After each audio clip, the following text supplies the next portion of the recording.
देखो प्यारे बच्चों, आपका फिर से एनएससी फिजिक्स क्लास में एक बार स्वागत है, वेलकम है, हार्दिक अभिनंदन है। आज मैं फ्रिक्शन चैप्टर का दूसरा लेक्चर लेके आया हूँ।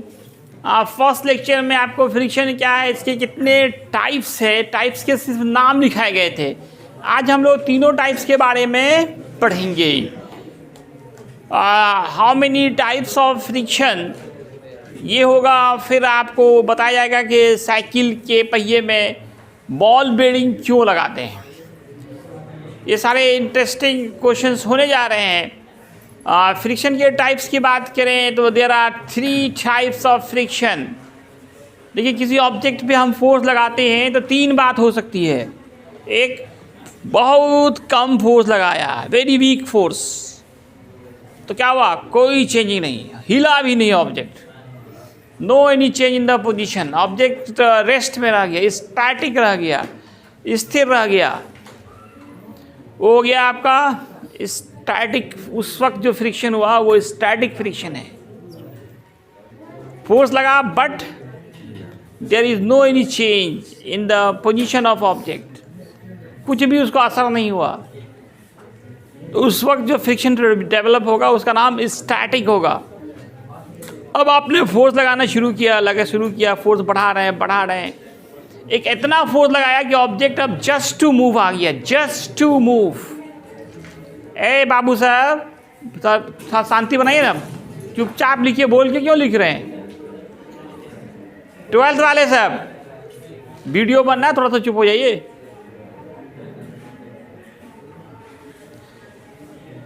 तो जस्ट टू मूव पोजीशन में जो फ्रिक्शन प्रोड्यूस होगा, क्या होगा, वो लिमिटिंग। फोर्स को बढ़ाते जाए और ऑब्जेक्ट क्या है, जस्ट टू मूव पोजीशन, खिसकने की स्थिति में, तो उस वक्त जो फ्रिक्शन होगा वो लिमिटिंग फ्रिक्शन होगा। और ऑब्जेक्ट चल रहा है मोशन में, आप साइकिल चला रहे हैं, क्या उस वक्त फ्रिक्शन नहीं होता है? होता है। फ्रिक्शन नहीं होता था, आप एक ही बार पेडल मारते, फिर पेडल मारने की जरूरत नहीं थी, चलता रहता है वो। तो मोशन के कंडीशन में जो फ्रिक्शन आ रहा है वो क्या है, काइनेटिक है। रेस्ट में है तो बिल्कुल कोई चेंजिंग नहीं, स्टैटिक। जस्ट टू मूव मतलब खिसकने की स्थिति, हिंदी में बोलते हैं खिसकने की स्थिति। उस वक्त जो फ्रिक्शन होगा वो लिमिटिंग। अब मोशन में चल रहे हैं आप, उस वक्त जो फ्रिक्शन होगा वो काइनेटिक फ्रिक्शन होगा। तो पहला static friction denoted by FS, formula होता है mu S into N. Mu S को कहते हैं coefficient of static friction, N वही है आपका normal reaction force. Limiting friction, इसको एफ एल से नोट करेंगे, फॉर्मूला हो जाएगा एफ एल बराबर mu L into N. Mu L क्या है, कोफिशिएंट ऑफ लिमिटिंग फ्रिक्शन। तीसरा काइनेटिक फ्रिक्शन या डायनेमिक फ्रिक्शन, एफ के से नोट करेंगे, फॉर्मूला होगा म्यू के इंटू एन। म्यू के होगा कोफिशिएंट ऑफ काइनेटिक फ्रिक्शन। ये जो काइनेटिक फ्रिक्शन है इसके भी 2 टाइप्स हैं, एक रोलिंग, एक sliding. There are 2 types of kinetic friction, one is rolling friction and other is sliding friction.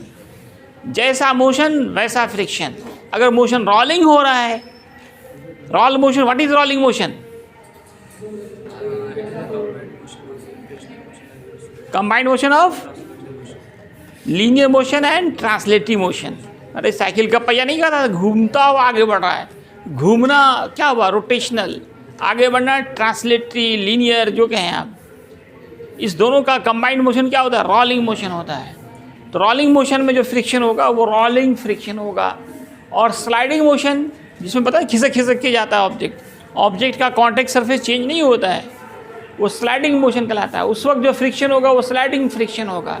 Types of motion में बताया गया था आपको, rolling motion, sliding motion, circular motion, periodic motion, harmonic motion, SHM बताया गया था कि नहीं? अब देखिए किस फ्रिक्शन का मान इन दोनों में से, रोलिंग और स्लाइडिंग में, कम किसका होता है? तो रोलिंग का।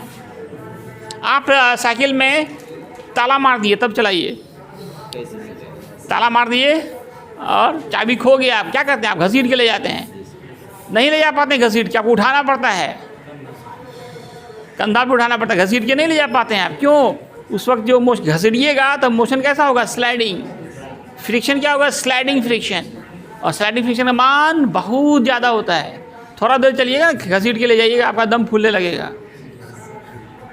तो रोलिंग, जबकि साइकिल में अगर आप जो है ना पैडल मारते हैं, ताला नहीं मड़ा हुआ है, जब रोलिंग मोशन होता है उसका कितना आसान होता है साइकिल चलाना। तो किस फ्रिक्शन का मान ज़्यादा, किसका कम? ज़्यादा। और रोलिंग का है ना कहीं बहुत कम हो जाता है।